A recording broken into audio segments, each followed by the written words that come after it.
Bien, bonsoir à toutes et à tous. Je ne vais pas vous voyer Philippe quand même, ce serait mal compris. Et je vais lui poser la première question. Philippe, quelle pourrait être ta contribution à l'Académie des technologies? Bien, mais comme mes nouveaux confrères également, je vais d'abord remercier tous les membres de l'Académie pour cet accueil qui aussi m'a beaucoup surpris quand j'ai reçu l'appel de Denis Rank. Et j'étais très honoré, en tout cas très ému aussi. Donc pour répondre à ta question, Pierre, je pense que nous sommes quelques géoscientifiques parmi cette assemblée et effectivement c'est un des champs de la science et de la technologie qui joue un rôle et qui va jouer un rôle encore très important. Et quand j'ai réfléchi à cette question, je pense qu'un des axes de mon action pourrait être contribuer au domaine de l'adaptation au changement climatique et aux mutations technologiques que cela va induire.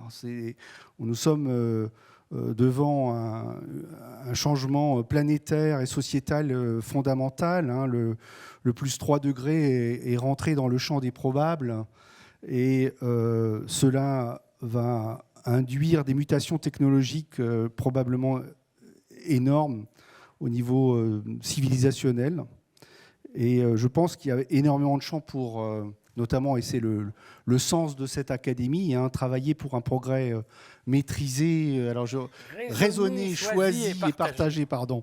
Donc, effectivement, l'adaptation au changement climatique et les technologies que ça va induire est essentielle. Donc, je pense vraiment que ça va être le sens de mon action scientifique ici. Merci Philippe. Alors la deuxième question, qui est un petit peu le comment faire derrière, et c'est en quoi finalement l'Académie Technologie t'intéresse, qu'est-ce que tu vas pouvoir y trouver et y mobiliser comme compétences et comme relais? Alors, moi, j'ai un regard encore nouveau et externe de l'Académie, mais il se trouve que je connais dans cette assemblée pas mal d'académiciens avec qui j'ai toujours eu plaisir à échanger. Je pense que effectivement, c'est un lieu d'échange libre.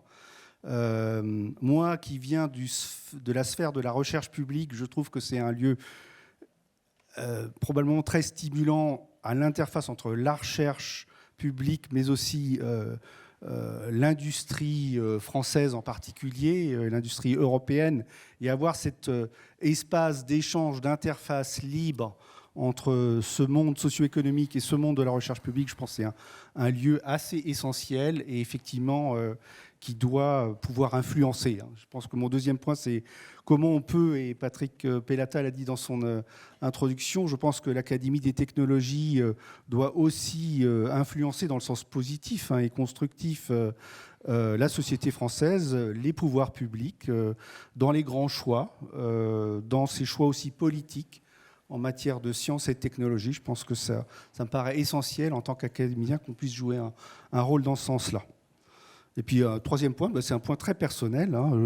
Je pense qu'on a tous besoin de lieux d'enrichissement culturel, d'échange. Et voilà, être parmi et collaborer, échanger avec des gens aussi prestigieux, dynamiques, vifs, j'en vois encore un là, mais c'est une source d'enrichissement personnel extraordinaire. Donc, c'est un grand privilège, passé 62 ans, de pouvoir continuer dans cette voie.